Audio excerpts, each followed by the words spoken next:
Finally, the day has arrived when I don't have to see your face anymore. People who just eat without working should leave. You should be grateful for being allowed to freeload until now. Got it? I won't be coming back. Thanks for everything so far. I quickly packed my stuff and left my in-laws' place where I had been living for many years. As I left, my mother-in-law seemed very pleased. But only I know a certain sad truth. I'm Sarah, 32 years old, and I work from home. I've been married to Alan for 5 years. Our life was peaceful until the 4th year of marriage. Suddenly, my usually healthy father-in-law fell ill and needed care. That's when we started living with my in-laws. I wasn't thrilled about moving in so soon, but my husband is their only child, and there's no one else for them to rely on. We ended up taking care of my father-in-law. I considered quitting my job for his care, but luckily, based on my past performance, my company allowed me to keep working from home. The issues with my in-laws started right away.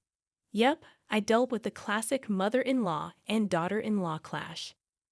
Sarah, hurry up and handle the cooking and cleaning. How long are you going to be lazy and avoid your housework?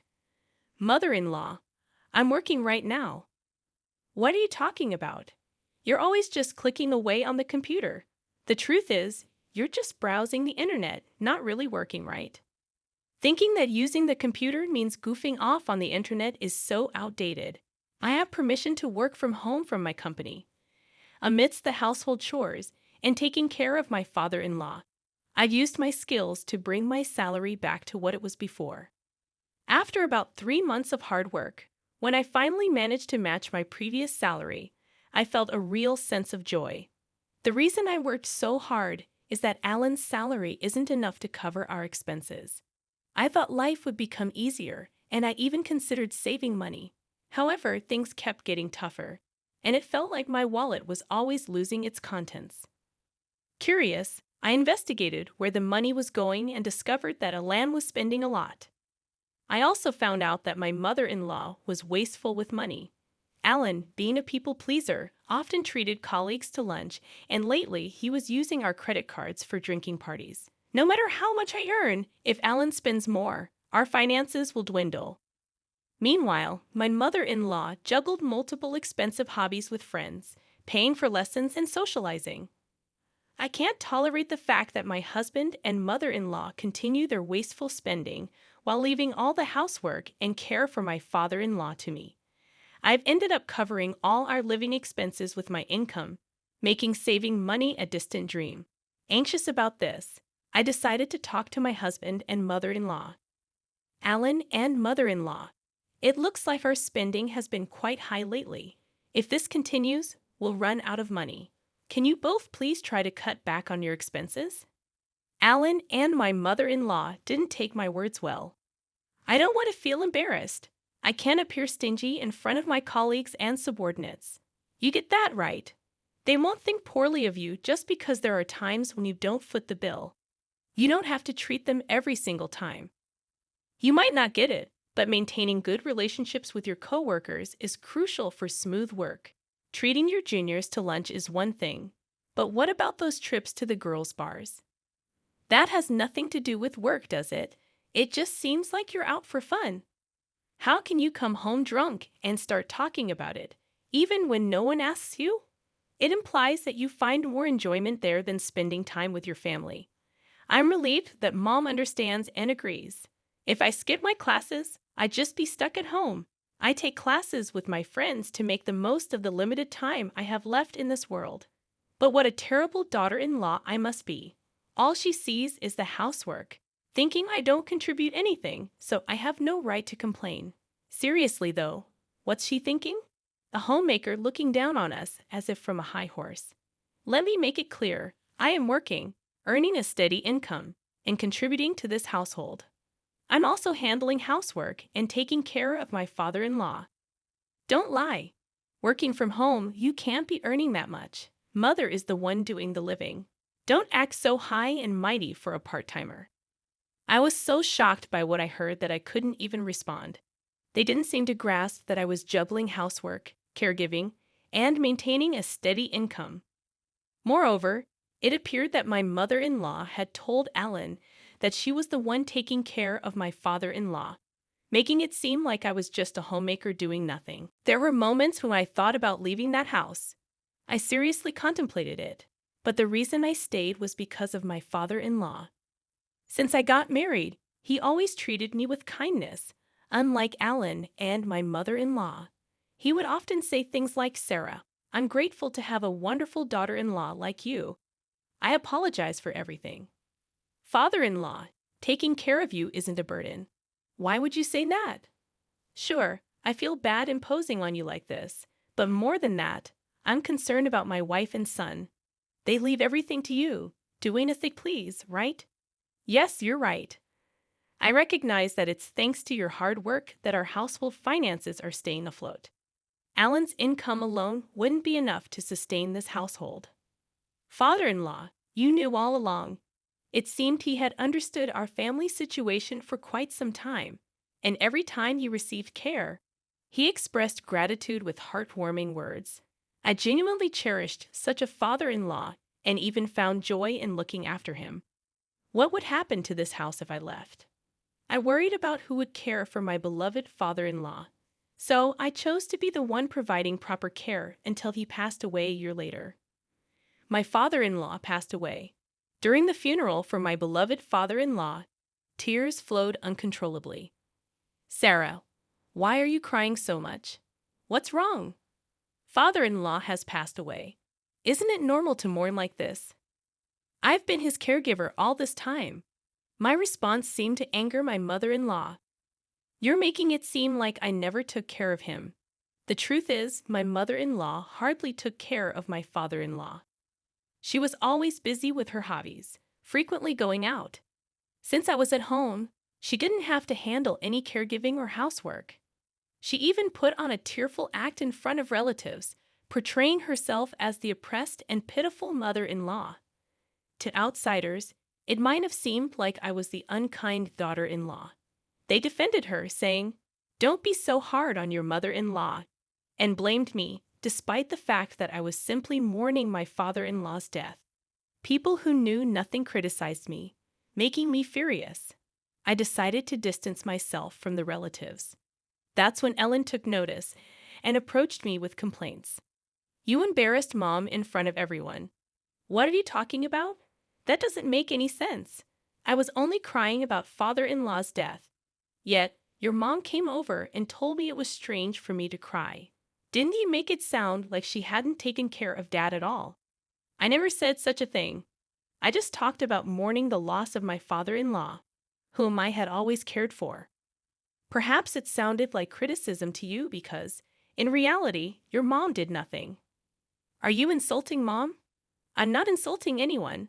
I'm just stating the facts. And by the way, if it bothers you so much, you could have done more to care for father-in-law too. If you're so upset about it, you should have taken care of him yourself. Why are you criticizing me? How can it be none of my business?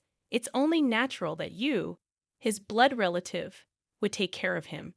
I'm working for this family, managing the house. Taking care of relatives is part of wife duties. That's absurd. Don't be so ridiculous. I'm working too, you know. Our argument escalated, and the relatives had to intervene. Although they stopped our argument, I didn't speak to my husband at all after that. Once all the funeral proceedings were finished, a lawyer came to explain the inheritance. "I'd like to discuss the contents of the will regarding your late father's estate first. To the wife and the daughter-in-law Sarah, he's left half of his cash to each of you, and to his son Ellen, he's left ownership of the family land and home." What if Alan gets the land and the house? Doesn't that mean all the other assets go to the wife? Why is Sarah receiving an inheritance? I'm his wife. Your husband was deeply grateful to Sarah for the dedicated care she gave him. He wanted to give her part of the inheritance as a sign of his gratitude. This is his decision. He made his decision, and it can't be changed. I can't believe it. Oh, I get it. You were caring for him just to get the inheritance, weren't you? How could you think that? That has to be it. Otherwise, there's no way you could have been so devoted to him despite not being related by blood. I had a good relationship with my father-in-law ever since I got married. I took care of him to express my gratitude. Are you suggesting that you tried to make someone unrelated by blood take care of your own husband? Isn't that like psychological abuse? Don't be ridiculous. Fine, I won't bring it up anymore. Appearing frustrated that she couldn't say anything else inappropriate in front of the lawyer, my mother-in-law continued.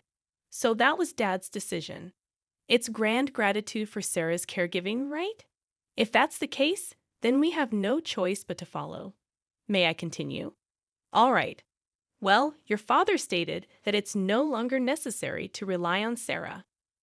Upon hearing this, my mother-in-law's face, which had been dissatisfied just moments ago, suddenly broke into a smile. Yes, that's great. I understand. Huh? What do you mean? My mother-in-law seemed pleased, but my husband was confused. He didn't seem to understand what she was saying. So, in the end, Sarah's inheritance is nothing more than severance pay. It's not gratitude at all. Now that Dad's caregiving is over, we don't need Sarah in this house anymore. My mother-in-law had misconstrued my father-in-law's will just as he had intended. The truth is, my father-in-law had discussed this with me before. He wanted me to be free from this house after he passed away. He used the will to cleverly deceive my husband and mother-in-law, making it appear natural for me to leave. And just as my father-in-law had planned, my mother-in-law, completely misunderstanding his true intentions, saw the will as an opportunity to kick me out. Feigning shock at the will to conceal my actual desire to leave, I said, "Father-in-law, why would you treat me like this? To Dad, you were just someone to take care of him. Ellen, you can't understand Sarah anymore, right? Why don't you just divorce her, Ellen? You'll still stay married to me, right?" With tears in my eyes, I looked at Alan. After contemplating for a while, he said, "You know what? Let's get a divorce. I've inherited the family home and land, and Mom got some money too. There's no longer any need to worry about caregiving. So there's no problem if Sarah goes." Huh? What do you mean by that? Just what I said. I feel bad for asking, but could you leave our house and agree to the divorce? Understood. I suppose there's no place for me here anymore. Saying this with a hint of restraint, I retrieved a document from the drawer and handed it to my husband. After our recent disagreement, I went and obtained this. No mistake, the document was a notice of filing for divorce. My husband promptly signed it. Finally, I don't have to deal with you anymore. A non-working freeloader should just get out. Ellen, you should be grateful for us having put up with you. A total freeloader? Is that so? Okay, I understand. I'll leave. Thank you for everything up to now. By the way, since the lawyer is here, I want to check one thing. It's okay that I don't get any more than what I've already received from father-in-law's estate, right? Of course. You seem to have gotten a bit smarter, Sarah. You've been living off me until now, so don't even think about squeezing any more money out of me. Well, I suppose you're right. All right, it's settled then. Please make yourself disappear quickly. I promptly packed my things and left my in-laws' house. Watching me leave, my mother-in-law looked as pleased as could be. They had no idea what would happen to this house in the future. After leaving my in-laws' house, I immediately submitted the divorce notice to City Hall. And when I arrived at the apartment I had rented in advance, I couldn't help but shout out loud in the spacious room. Finally, I can be by myself. This is great. Overwhelmed with joy to be freed from such a challenging marriage, I was truly grateful to my father-in-law for devising the plan to help me escape my in-laws' home. Subsequently, I relished a comfortable life on my own. Having adapted to remote work during my time at my in-laws, I became adept at managing my time, and work proceeded seamlessly. Thanks to that, my income increased, and I enjoyed a content life without any disturbances. Until one day, my ex-husband Alan reached out to me. It's been a while. Why are you calling me? We're in a pinch, Sarah. Please help us. What kind of joke is this? Weren't you the ones who told me to disappear? My salary hasn't changed, but for some reason, we're running out of money. We can't live like this. Oh dear, that's a problem, isn't it? I decided to deliver the final blow. That's because you no longer have my income to support you. Huh? What do you mean? You still don't get it. Didn't you notice while living so lavishly that your salary alone was not enough? I had thought that we could live on my salary alone. But you're telling me that's not the case. Of course, you squandered your entire salary on yourself. We only got by because I was the one paying for our living expenses. Maybe it's about time you and your mother learned some financial responsibility as adults. So, how much were you making then? Let's see. At that time, I was making about $4,800 a month. Maybe that's more than me. That's right. You didn't know, did you? By the way, now I'm earning even more than that with no one to get in my way. Even through the phone, I could sense my husband's frustration clearly. Hey, Sarah, can't we start over? It was a mistake to let you go. I want to make things right again. Huh, it's obvious you're after my income. Are you stupid? That's not true. I still love you, Sarah. Don't be ridiculous. I never want to see your face again. By the way, what happened to the inheritance your mother received? With that amount, she should be living comfortably, right? That's the thing. It's about to run out. That's impossible. It was nearly $100,000, right? That's not an amount you can use up in just a few months. Mom and I spent it on a shopping spree, overseas trips, and half of it disappeared in the casino. A foolish mother breeds a foolish son. I have nothing more to say to you. Besides, I'm a stranger now, so I can't do anything for you, and I don't want to. Don't be so heartless. Help me. This has nothing to do with me. There's nothing more to talk about, so I'm hanging up. Don't call me again. Saying this, I ended the call on my end and promptly canceled the contract for the mobile phone I was using. What became of my ex-husband and mother-in-law afterward is none of my business, and I do not know. However, about a year after that call, I passed by my mother-in-law's house, and it had become an empty lot. They'd probably had to let go of the house due to financial reasons. Well, it's really none of my business. Anyway, as for me, with my newfound spare time, I started attending a wine class that had piqued my interest for some time.